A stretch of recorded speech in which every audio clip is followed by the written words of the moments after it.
අපි ගොඩක් වෙලාවට හිතනවා භාවනා කරනවා කියන්නේ සත්‍ය අවබෝධ කරගන්නවා කියන්නේ අපේ මේ සාමාන්‍ය එදිනදා ජීවිතයෙන් ගොඩක් ඈත තියෙන දෙයක් කියලා. භාගතුන් වහන්සේ දේශනා කළා ආරණ්‍යගතෝවා රුක්කමූලගතෝවා ශුඤ්ඤාගාරගතෝවා නිසීදති පල්ලංකං ආභුජිත්වා උජුංකාය පනිදාය පරිමුඛං සතින් උපට්ඨපෙත්වා සෝ සතෝව අස්ස සති සතෝව පස්ස සති කියලා. ඒක සරල අර්ථය වනාන්තරයකට රුක්සවනකට හිස්ගේයකට ගොස් පරියංකගතව භාවනාවට වාඩි වෙන්නවා කියන එක. නමුත් ඇත්තම කතාව යමෙකුට භෞතිකව වගේම ආධ්‍යාත්මිකවත් සම්පූර්ණයෙන්ම හුදකලා වෙන්න පුළුවන් නම් කාය විවේකය සහ චිත්ත විවේකයේ උපරිමයෙන්ම ලබා ගන්න පුළුවන් නම් එය තමයි ශ්‍රේෂ්ඨතම දේ. ඒ සත්‍ය තමයි අවබෝධ කර ගැනීමට තිබෙන නිවැරදිම සහ ඍජුම මාර්ගය. ඒකාන්ත නිහඬ බව ඇතුළේ තමයි මනසේ සියුම්ම කම්පනයන් පවා අපට දැනෙන්න පුළුවන්. අපි කාය විවේකය එහෙම නැත්නම් ශරීරයේ විවේකය ගැන කතා කරනකොට බොහෝ දෙනෙක් හිතන්නේ ඇඳකට වෙලා නිදා ගන්න එක. එහෙම නැත්නම් ඇස් පියාගෙන එක තැනක නිශ්චලව වාඩිලා ඉන්න එක වගේ තමයි කියලා. නමුත් සැබෑ යථාර්ථය තුල එසේ නෙවෙයි.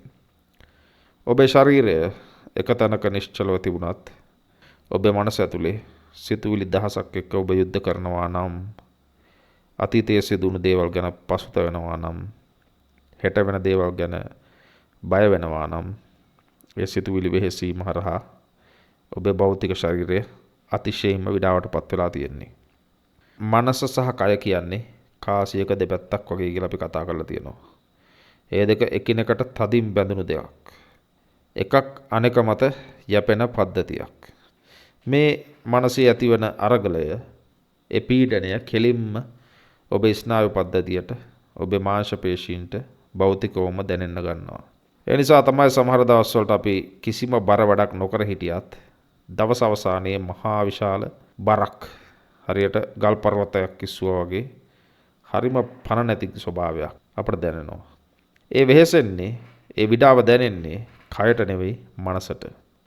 නමුත් ඔබේ එදිනදා වැඩ කටයුතු කරන ගමන් හෝ වේවා ඒ නැගෙන සිතුවිලි එක්ක හැප්පෙන්නේ නැතුව ඒවා නිරීක්ෂණය කරන්න පටන් ගත්තොත් මොකද වෙන්නේ? හරියට ඉවුරකට වෙලා ගඟක වතුර ගලනවා දිහා බලාගෙන ඉන්නවා වගේ සිතුවිලි යනවා. ඒ එන සිතුවිලි විනිශ්චය කරන්නේ නැතුව ඒවා මගේ කරගන්නේ නැතුව හුදෙක් ඒව දෙස බලන සිහිය ලෙසින් පමණක් ඔබ ස්ථාපිත වුණොත් අන්න එතකොට කැළඹිලා බොර වෙලා තිබුණු වතුර ටිකකට නිශ්චලව තියෙන ඇරියම ඒක ඉබේම මඩ ටික පහළට බැහැලා පෑදෙනවා වගේ ඔබේ මනස අතිශයින්ම සැහැල්ලු වීමට ආරම්භ වෙනවා. ධර්මයේ මේ தത്വයට කියන්නේ චිත්තපස්සද්ධිය, මනසේ සංසිඳීම කියලා.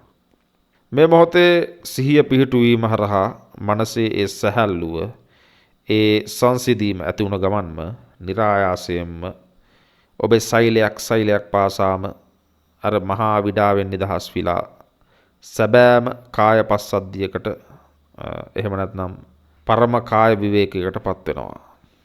එතකොට ඔබේ මිදුලතු ගාමින් සිටියත්, gedara වැඩක් කරමින් සිටියත් කිසිම මහන්සියක් දැනෙන්නේ නැහැ. මොකද ශරීරය සැබෑ ලෙසම සැහැල්ලු වෙන්නේ මනස සිතුවිලි බරින් නිදහස් වුණ මොහොතේදී පමණක් නිසා. මේ ලෞකික සමාජයේ ජීවත් වෙන දහසක් වගකීම් හිස මත තබාගෙන සිටින, යුතුයකම් හිස මත තබාගෙන සිටින ඔබට ඒ විදියට කැලේකට ගිහින් සම්පූර්ණයෙන්ම හුදකලා වෙන්න පුළුවන්ද? අන්නේ බැරිකම නිසායි අපි මේ එදිනෙදා ජීවිතය තුළ සිහිය පිහිටුවීම ගැන කතා කරන්නේ. හිතන්න ඔබ කිසිම පෙර සූදානමක් නැතුව එකපාරටම ලෞකික ජීවිතයෙන් මිදිලා පරියංකගතව භාවනාවට වාඩි වෙලා කෙලින්ම ඔබේ අරමුණ නිරීක්ෂණය කරන්න උත්සාහ කරනවා කියලා. ඒක අතිශය සංකීර්ණ ක්‍රියාවලියක්. අපේ මේ නොසන්සුන් මනස හරියට කුණාටුවකට අහුණු සාගරයක් වගේ. අවුරුදු ගාණක් තිස්සේ එකතු කරගත්ත ආශාවන්, බලාපොරොත්තු, තරහවල්, පසුතැවීම් මේ හැමදේම ඒ මනස ඇතුලේ කැකෑරෙනවා. ඉතින් මේ සංකීර්ණ මනසත් අරගෙන කෙලින්ම අරමුණක් නිරීක්ෂණය කරන්න වනගත වීමට හෝ ආරණ්‍යගත වීමකට හෝ ගියොත් මොකද වෙන්නේ? ඔබ සිතුවිලි එක්ක හැප්පෙන්න තමයි පටන් ගන්නෙ. එතකොට භාවනාව කියන එක මහ විශාල යුද්ධයක් බවට පත් වෙනවා. බොහෝ යෝගාවචරයින් පර්යංක භාවනාව තුළදී අතරමං වෙන්නේ එකම තැන පල් වෙන්නේ අන්නේ සංකීර්ණත්වය නිසා. ඔන්න ඔය කාරණය වඩාත් හොඳින් අවබෝධ කරගන්න පොඩ්ඩක් ඔබට මගේ ජීවිතයේ සිදුවෙච්ච අත්දැකීමක් සමග පැහැදිලි කිරීමට මම උත්සාහයක් ගන්නම්. බෙන්ඩිගෝ නගරයට කිට්ටුව තිබුණා මයර්ස් ෆ්ලැට් කියලා පොඩි ටවුන් එකක්. මේ ටවුන් එකේ තිබුණා ටිබෙට් පන්සලක්. කොහොමද මම උතන්ට යනවා. ගිහිල්ලා පසු කාලීනව මම කැටියෙන් කියනවා නම් ඒ පන්සලේ ස්වේච්ඡා සේවකයෙක් විදියට මට පුළුවන් වෙලාවට මම එතනට එකතු වෙනවා. නමුත් ස්වේච්ඡා සේවකයෙක් හැටියට එකතු වුණාට මගේ යටි අරමුණ මොකද්ද තියුනේ? මේ තියෙන වැඩ කටයුතු ටික ඉවරයක් කරලා දාලා හැකියක්මනින් හුදකලා වෙලා නිසල්මනේ භාවනාවක් කරගන්න තමයි මේ ස්ථානේ තෝරගන්නේ. නමුත් පන්සලක් වුණාට මේක ඒක ආයතනයක්. එතකොට ආයතනයක් කියලා කියන්නේ ඉතින් ඒක එතන සිද්ධ වෙන සිද්ධියක් තියෙනවනේ ඉතින්. මට පවර්ලා දුණා රාජකාරී කිහිපයක්. මේ වෙනකොට මම භාවනාව ඇතුලේ ඊටා ඉදිරියෙන් හිටියයි කියලා මට කියන්න පුළුවන්. ඒක නම් මට ඕන වෙලාවක සමාධියට සම දෙන්න පුළුවන්. ඒකෙන් එළියට එන්න පුළුවන්. ආලෝක සංඥාවක් ගන්න ඕන ඒක ගන්නත් පුළුවන්. ධාන මට්ටම් ස්පර්ශ කරන්න ඕන නම් මට ඒක හැකියාවකුත් තිබුණා. ඒ කියන්නේ භාවනාව ඇතුලේ කරනම් ගහන මට්ටමක කියලා ඔබ හිතා ගන්න. ද පසුව එක කරන කල්පනා කරලා බැලුවම මගේ ආත්ම මානය සියු මමත්වය පෝෂණය වීම තමයි ඒ හරහා සිද්ධ වෙලා තියෙන්නේ. හැබැයි මේ ඔක්කොම ASCII මේකද ඇත්තටම නිර්වාණයට යන පාර කියන සැකය මගේ ඇතුලේ හැමතිස්සෙම දෝංකාර දෙන්න පටන් අරගෙන තිබුණේ. ඉතින් ඔහොම ඉන්නකොට ඒ පන්සලේ ප්‍රධාන ලාමතුමා ඒ කියන්නේ ගුරුවරයා මොකද ටිබෙට් පන්සලන්නේ දලේ ලාමතුමාගේ පන්සලක් මේක. මට රාජකාරියක් මේ උන්වහන්සේ මට පැවරුවා. එතන තිබුණා දලයි ලාමතුමාගේ සහ ලාමවරුන්ගේ හිටපු ලාමවරුන්ගේ සහ දැනට ඉන්න කට්ටිය වෙන්නත් පුළුවන් ඡායාරූප 30ක් විතර. ඒ ඡායාරූප ඉදිරියේ පොඩි වතුර කෝප්පයක් තියලා තියෙනවා රත්තරන් පාට. පිළිවෙලට තියලා තියෙන්නේ.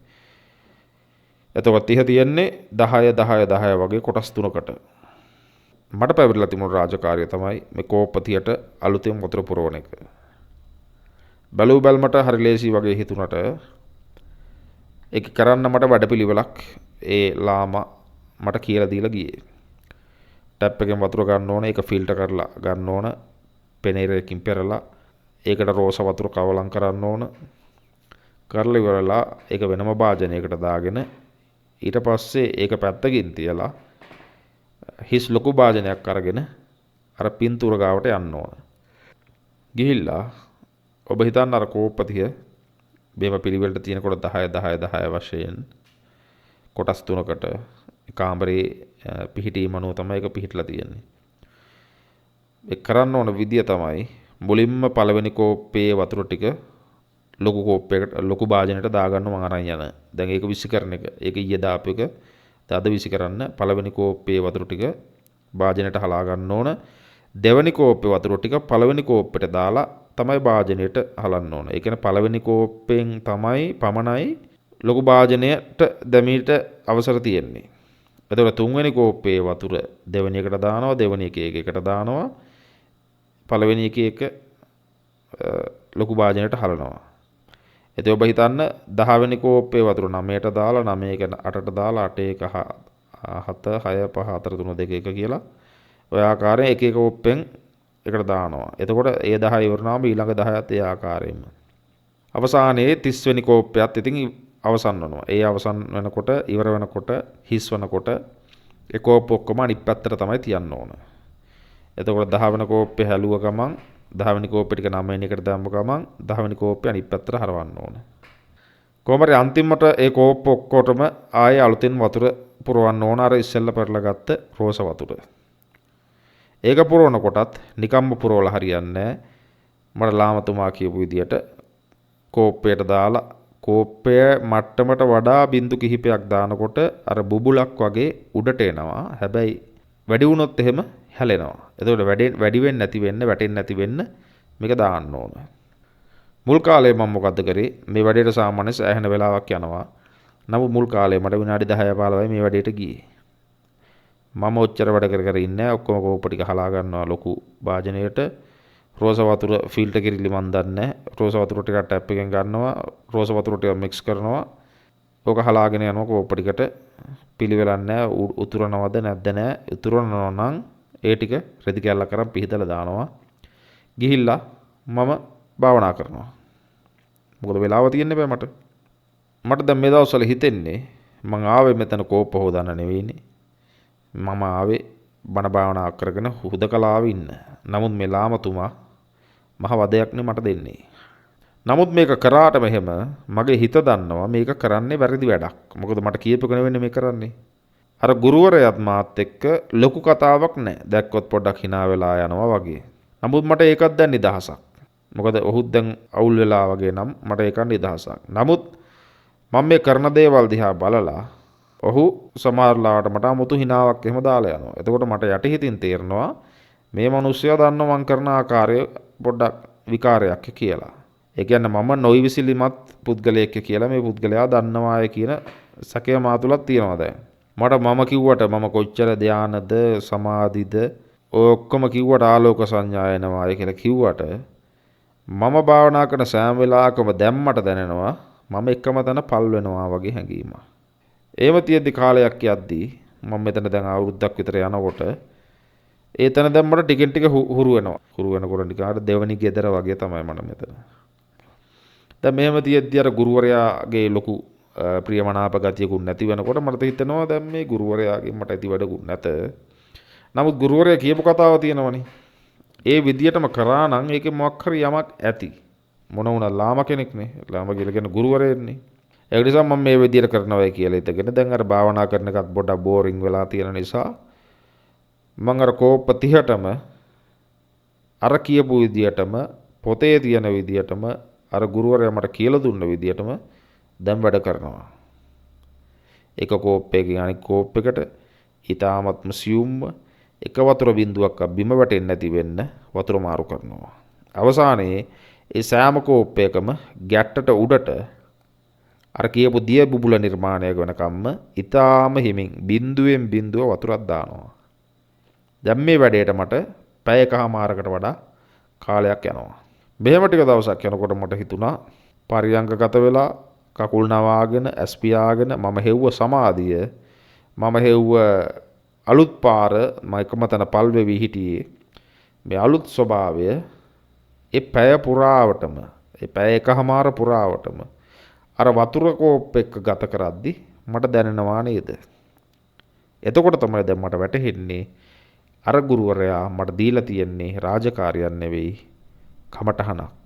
අර ලාමතුමා මට වතුර කෝප්ප 30ක් පුරවන්න දුන්නේ කැලේක හුදකලා වෙන්න බැරි කෙලින්ම අරමුණ නිරීක්ෂණය කරන්න බැරි තරම් සංකීර්ණ වුණ මගේ මනසට ඔහු දුන්න හරිම සරල එදිනෙදා රාජකාරියක්. ඒ රාජකාරිය කරන අතරතුර මට සිතුවිලි එක්ක යුද්ධ කරන්න අවස්ථාවක් තිබුණේ නැහැ. මට තිබුණේ වතුර ටික හැලෙන රිද්මයට ඒ කෝප්පය පිරෙන මොහොතට සම්පූර්ණයෙන්ම අනුගත වෙන්න විතරයි. ඔබ පිඟානක් හොදද්දී වත්ත පිටි අතු ගාද්දී වාහනයක් කෙලවද්දී සිහියෙන් ඉන්න ඕන කියන්නේ මෙන්න මේකයි කියලා මට දැන් තේරෙනවා. මේක ඇවිල්ලා යුද පිටියක් වෙලා තියෙන අපේ මනස ක්‍රමක්‍රමයෙන් සංසුන් කිරීමේ ක්‍රමයක්. දැන් හැමදාම මම අර විදියට නිවැරදිව ඒ දේ කරනවා. භාවනාවක් කරන වෙලාවක් ඉතුරුනොත් මම ඒ වැඩේ කරනවා. දැන් ගුරුවරයා මං දිහා බලන්නේ ආඩම්බර ස්වභාවයකින්. ඒ කියන්නේ මේක හරියටම කරනවා වැඩි. ඔබ මම කියපු දේ නිවැරදි ආකාරයෙන්ම කරනවා වගේ. මොකද සාමාන්‍යයෙන් මම වැඩ ඇරිලා ඒ කියන්නේ වැඩ ඇරිලාගෙන ඒ වැඩේ කරලා මම එළියට යනකොට භාවනාවට වගේ යනකොට ඒ ගුරුවරයා බොහෝ දුරට ඇතුළට එනවා ඒ භාවනා ශාලාවේ. එතකොට මම දන්නවා අනිවාර්යයෙන්ම මේ පුද්ගලයා මේක චෙක් කරලා බලනවාම තමයි. මේ ස්ථානයේදී මට තවත් සියුම් දහම් කරුණක් අවබෝධ වීම සිද්ධ වෙනවා. අපි යම්කිසි වගකීමක් බාරගෙන තියනවා නම් ඒ වගකීම හරහා අපිට ගෙවෙන්න තියෙන යම්කිසි කර්මයක් තිබෙනවා නම් අපි එකෙන් පැනලා ගියාට ඒ කර්මය ගෙවෙන්නේ නැත. අපි කරන්නේ තව අලුත් කර්මයක්, තව අලුත් බැඳීමක් ඇති කරගන්න එක විතරයි. කෙනෙක්ට අපි ප්‍රියමනාපව උදව් කරමින් සිටින අවස්ථාවකදී ඒක අපිට තේරෙනවා මේක මේ උදව් කරනවා මේ මිනිස්සයා වෙනුවෙන්ම මම නැසෙනවා නැහෙනවා මේක ඉවරයක් නැහැ කියලා මම අයින් වෙලා යනවා කියලා හිතන්නකෝ. එතකොට ප්‍රියමනාප නිසා මම උදව් කරගෙන හිටපු සම්බන්ධයේ අවසන් වෛරයක් සමග සම්බන්ධය ගැන මේක මහා කරදරයක් කියන හැඟීමත් සමග අලුත් බැඳීමක් මම ඇති කරගෙන තමයි එතන ඉවත් වෙන්නේ. බැඳීමක් තියෙන එකත් බැඳීමක් නැති එකත් බැඳීමක්. භාගතුන් වහන්සේ සතර සතිපට්ඨානයේදී අපිට පෙන්වා දෙන්නේ මොකද්ද? ගච්ඡන්තෝ වා ගච්ඡාමීති පජානාති. ටිතෝ වා ටිතෝම් හීති පජානාති. නිසින්නෝ වා නිසින්නෝම් හීති පජානාති. සයනෝ වා සයනෝම් හීති පජානාති. ඔබ සක්මන් කරනවා නම් ඇවිදිනවා නම් ඇවිදින බව දකින්න. සක්මන් කරලා මහන්සි නම් වාඩි වෙන්න. හැබැයි මේ වාඩි වෙන්නේ ඔබේ කය විතරයි. ඔබේ සිහිය වාඩි කරන්න එපා. වාඩි වෙලා ඉඳලා නැගිටින්න හිතුනොත් නැගිටින්න. හැබැයි නැගිටින්නේ කය පමණයි. සිහිය සැලවෙන්නේ නැත. ඇලවෙනවා කියලා හිතුනොත් සින්නෝවා සයනෝවානේ ඇලවෙනවා කියලා හිතුනොත් ඇලවෙන්න. හැබැයි කය ඇලවෙන්න දෙන්න. සිහියට ඇලවෙන්න දෙන්න එපා. හිටගෙන ඉන්න දැන් ඇලවෙලා හිටියත් දැන් හිට ගන්න ඕන කියලා කිව්වොත් තිට්ටං කියලා කියන්නේ. නැගිටින්න හැබැයි හිටගෙන ඉන්න. හැබැයි සිහිය තියාගෙන කය හිටවලා තියන්න විතරයි. මේ කියන්නේ භාගතුන් වහන්සේ පැය 24 පුරාම දින 7ෙම ප්‍රායෝගිකවම භාවනාවේ යෙදෙන ක්‍රමයක්. ඔබ එදිනෙදා වැඩ කරන අතරතුර මේ සිහිය ප්‍රගුණ කරොත් කාලයක් යද්දී ඔබේ මනස කොතරම් සංසුම් වෙනවාද කියලා කියනවා නම් එදාට ඔබට පුළුවන් වෙයි කිසිම අපහසුවකින් තොරව පරියංකගතව වාඩි වෙන්න. එදාට අර කෙලින්ම අරමුණ නිරීක්ෂණය කරනවා කියන සංකීර්ණ ක්‍රියාවලිය ඔබට ඉතාමත් සරල ස්වාභාවික දෙයක් බවට පත්වේවි. ඒක නිසා කවදාවත් හිතන්න එපා මම අද හවස් වෙනකම් ඉඳලා අද දවසේ වැඩ ටික කරලා මේ ඔක්කොම ඉවර කරලා පාඩම් කරලා හෙට උදේ පාන්දරම භාවනාවට බහිනවයි කියලා. එහෙම හිතුවොත් ඒ හිතන මොහොතේම ඔබ පරාදයි.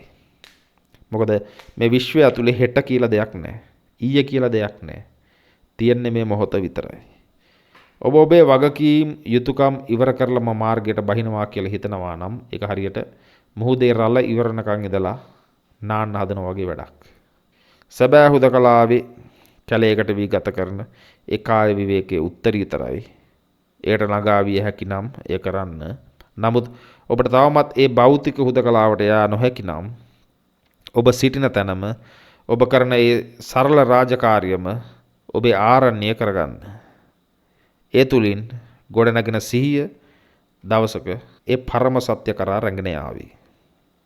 දැන් මම ඉස්සෙල්ලා කියපු කතාවම වෙනත් මානයකින් කියනවා නම් මම ලංකාවට එන්න තීරණය කරපු දවසේ මම ඒ ගුරුවරයා සමග කතා බහකට මට අවස්ථාවක් ලැබුණා.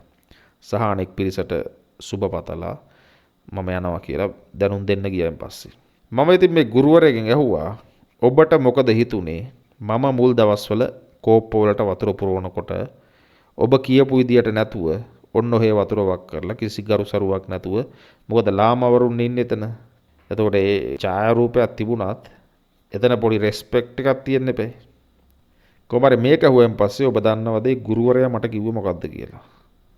ඒ ගුරුවරයා මට කියනවා මේ ලාමතුමා මට කියනවා මමත් එහෙම තමයි. මම ඔබට එහෙම පිළිවෙලක් කිව්වේ ඒක තමයි අපේ සංස්කෘතිය. ඒක තමයි අපි කරගෙන ආපු විදිය. ඔබ එන්න කලින් මම තමයි ඔය ඔක්කොම පිරෙව්වේ. මම පිරෙව්වෙත් ඔහොම තමයි. ඒක වැඩි ගණන් ගන්න එපා කියලා. ඕවා සංස්කෘතික අංග කියලා. උන්වහන්සේ කිව්වා අපිත් භාවනා කරනවා. අපි භාවනා කරන්නේ මොකද මේ පන්සල අවසානයේ කෙළවරේ තමයි තියෙන සංඝාවාසයක් වගේ එකක්. උන්වහන්සේ වට කිව්වේ අපි ඒ සංඝාවාසයේ හැපැත්තේ තමයි හාමුදුරු කිහිප දෙනා පැය 4ක් විතර අපි භාවනා කරනවා අය කියලා. මේක උන්වහන්සේ කියනවත් එක්කම දැන් මම ඔබෙන් අහන්නම් ඔබට මොකද්ද තේරෙන්නේ මේ පිළිබඳව? පොඩක් කල්පනා කරලා බලන්න. මම කියන්නම් මට තේරුණේ මොකද්ද කියලා. මට තේරුණේ කවදාවත් මට මේ ගුරුවරයා කමටහනක් දීලා නැත. දීලා තියෙන්නේ රාජකාරියක් විතරයි.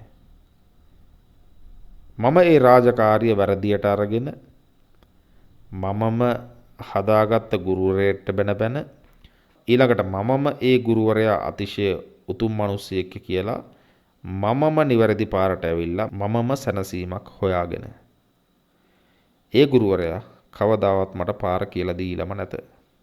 ඒ කියන්නේ ඔහු ඒ කතාව කිව්වන් පස්සේ ඔහුවත් කවදාවත් කෝප්ප ටික පිළිවෙලකට දාලා නැත.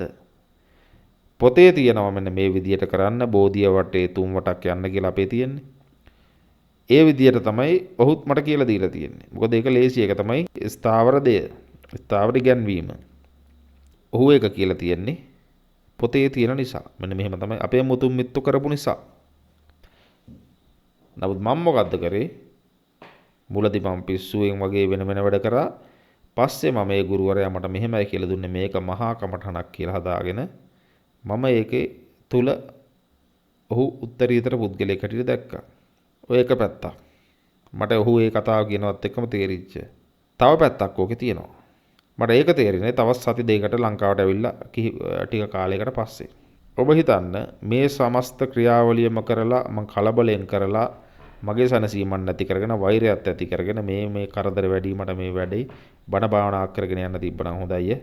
හුදකලාව පරියංගගතව ඉන්න තිබ්බනම් හොඳයි කියලා හිතපු මට පසු අවසානයේ සනසීම නිදහස හුදකලාව සියල්ලම ලැබුණා.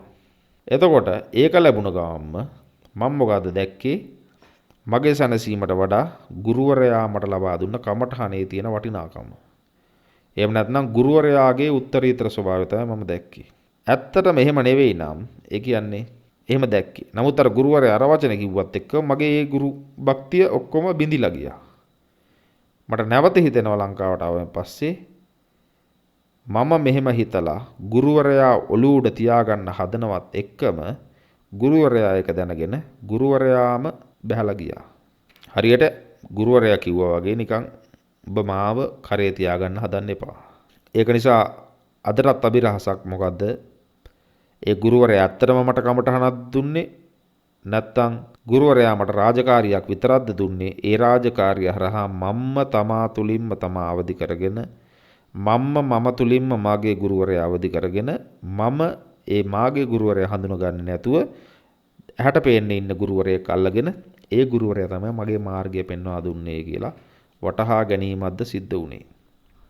අපි බාහිර ගුරුවරුන්ගෙන් පාර අහගන්නවා තමයි. නමුත් ඒ ගුරුවරයා සරණපතා ඒ ගුරුවරයා සරණං ගච්ඡාමි නොවිය යුතුය. මොකද සැබෑ ගුරුවරයා සිටින්නේ තමා තුලම නිසා. මමත් මගේ හිතින් මවාගත්ත ඒ කමටහන මම මවාගත්ත ගුරු භූමිකාව අවසානයේදී මාවම මුණගස්සන්නට ගැසූ ටොක්කක් වගේ. ඒක නිසා අපි මතක ඇතුව බුද්ධ සරණ යමු. අපි ධම්ම සරණ යමු. අපි සංඝ සරණ යමු. අපි සරණං ගච්ඡාමි කියද්දිත් ඒ සරණ යන්නේ බාහිර ඉන්න පුද්ගලයෙක් නෙවෙයි. ඒ සරණ යන්නේ අභ්‍යන්තර මමමයි. අපි බුද්ධං සරණං ගච්ඡාමි කියනකොට ඒ සරණ යන්නේ මීට වසර 2500කට 600කට පමණ පෙර සිටි ඒ රූපකායක් නෙවෙයි. පරමාර්ථ වශයෙන් කියනවා නම් බුද්ධ කියන්නේ ඔබ තුලම ඇති කරගත යුතු, අවදි කරගත යුතු ඒ නිර්මල බුද්ධියට. ඔබේ මනස මෝහයෙන් මුලාවෙන් මිදිලා මම කියන ඒ මිත්‍යාවෙන් නිදහස් වෙලා සත්‍ය විනිවිද දකින්නට පටන් ගන්නා ඒ උතුම් ප්‍රඥාවන්ත අවස්ථාව තමයි බුද්ධ කියලා කියන්නේ. ඒ බුද්ධිය තුල තමයි අර නව අරහාදී බුදුගුණ සියල්ලම ජීවමානව පවතින්නේ. එසේනම් බුද්ධ සරණ යනවා කියලා කියන්නේ Taman තුලම පවතින ඒ අවදි වූ සිහිය, එහෙම නැත්නම් විචක්ෂණශීලී බුද්ධිය විශ්වාස කරලා ඒකම මාර්ගෝපදේශකයා කර ගැනීම. ඔබේ බුද්ධිය අවදි වන තැන තමයි බුදුන් වැඩ සිටින්නේ. ඊළඟට ධර්මය කියන්නේ කොහේවත් පොතපතක ලියවිලා තියෙන අකුරු පේලියක්, වචන වාක්‍ය පේලියක් නෙවෙයි. ධර්මය කියන්නේ මේ විශ්වයේ පවතින පරම සත්‍ය වූ ධර්මතාවය. ඇති වෙමින් නැති වෙමින් පවතින හේතුඵල ධහමට යටත් වූ අනිත්‍ය වූ මේ ස්වභාවය ඔබේ අත්දැකීමක් බවට පත්වන විට ඔබ සැබෑ ධර්මය දකිනවා යන්නේ. ධර්මය සරණ යනවා කියන්නේ බාහිරව පවතින ඉගැන්වීමක් අදහිමක් නෙවෙයි. මේ මොහොතේ ඔබේ ජීවිතය තුල සිදුවන ඒ යථාර්ථය කිසිදු විනිශ්චයකින් තොරව සත්‍ය ලෙසම පිළිගැනීම. ලෝකයේ ස්වභාවය සමග ගැටෙන්නේ නැතුව ඒ ධර්මතාවයට අනුගත වෙමින් ජීවත් වෙමින් සැබෑ ධර්මයේ සරණ යනවා. සත්‍ය දකින්න තැන තමයි ධර්මයේ පවතින්නේ. පරමාර්ථයේදී සංඝයා කියලා කියන්නේ ඊළඟට එන්නේ සංඝයා. බාහිරව ඉන්න පුද්ගල කණ්ඩායමක් ගැන නෙවෙයි. සංඝ කියන්නේ ඔබේ සිත තුළ ගොඩනගෙන උතුම් ගුණාංගවල සුසංයෝගයට. ඔබේ බුද්ධියත් ඔබේ අවබෝධ කරගත් සත්‍යත් ඔබේ බුද්ධිය කියලා කියන්නේ බුද්ධ, ඔබ අවබෝධ කරගත් සත්‍ය කියලා කියන්නේ ධම්ම එකිනෙක ගැලපී ඔබේ ජීවිතයේ හැසිරීම බවට පත්වන විට අන්න එතන සංඝ රත්නය බිහි වෙනවා. ඔබේ සිහිය, ඔබේ ශීලය, ඔබේ අවබෝධය කියන මේ ගුණාංග එකම අරමුණක් කරා ඒක රාශී වීම තමයි සංඝ කියන්නේ. ඔබේ සිත තුළ කෙලෙස් දුරු කරමින් ඇතිවන ඒ පිරිසුදු නිහඬ සංහිදී සහගත తত্ত্বය සරණ කර ගැනීම තමයි සැබෑ සංඝ රත්නයේ සරණ යාම කියලා කියන්නේ. ඔබේ ක්‍රියාව සහ අවබෝධය එකට බැඳෙන තැන තමයි සංඝ රත්නයේ වැඩ සිටින්නේ. ඒක නිසා අවසාන වශයෙන් ඔබ වතුර කෝප්පයක් පුරවනවා වුණත්, පාරේ ඇවිද යනවා වුණත් මේ හැම තැනකදීම ඔබේ බුද්ධිය ගුරුවරයා කරගන්න. බාහිර ගුරුවරයා පාර පෙන්වනවා ඇති. නමුත් ඒ මාවතේ පියවර තැබිය යුත්තේ ඔබමයි.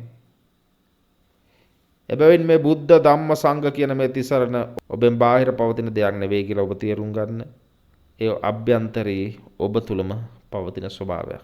ඔබ තුලම තියෙන ඒ බුද්ධිය, ඒ බුද්ධියට හසු වන සත්‍ය, ඒ සත්‍ය තුල ඔබේ සිතේ සිදුවන සංහිදියාව කියන මේ අභ්‍යන්තර ක්‍රියාවලියම තමයි තිසරණ කියන්නේ. ඔබ සරණ යා යුත්තේ ඒ අභ්‍යන්තර ආලෝකය. අත්ත දීප විහෙරත තමාම තමාට පහනක් වන්න කියලා භාගතුන් වහන්සේ දේශනා කරනවා. බාහිර කිසිදු සරණක් සදාකාලික නැත. ඔබ තුලම ජීවමානව පවතින ඒ අභ්‍යන්තර බුද්ධියම සරණ කරගන්නා උතුම් නිවන් මඟ සමටම විවෘත වේවා කියලා අපි ප්‍රාර්ථනා කරමින් මේ දේශනාව අවසන් කරනවා. සියලු දෙනාටම තෙරුවන් සරණයි.